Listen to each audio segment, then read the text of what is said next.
సరదా కోసం చేసిన ఓ వెర్రి పని ఒక నిండు ప్రాణాన్ని బలి తీసుకుంది. స్నేహితుల మధ్య మొదలైన చిన్నపాటి తమాషా ఊహించని విషాదానికి దారితీసింది. రంగారెడ్డి జిల్లా షాద్నగర్లోని ఎలికట్ట గ్రామ శివారులో ఈ ఘోరం చోటు చేసుకుంది. విజయ నేహ పరిశ్రమలో పనిచేస్తున్న యూపీకి చెందిన పవన్, సాయి అనే ఇద్దరు స్నేహితులు ఆట పట్టించుకున్నారు. ఈ క్రమంలో సాయి అనే యువకుడు పరిశ్రమలో క్లీనింగ్ కోసం వాడే హై ప్రెషర్ ఎయిర్ పైప్ ను పవన్ మలద్వారంలో పెట్టాడు.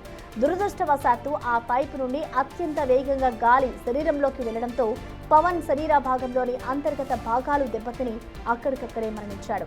కళ్ల ముందే స్నేహితుడు ప్రాణాలు వదలడంతో సాయి షాక్ గురయ్యాడు.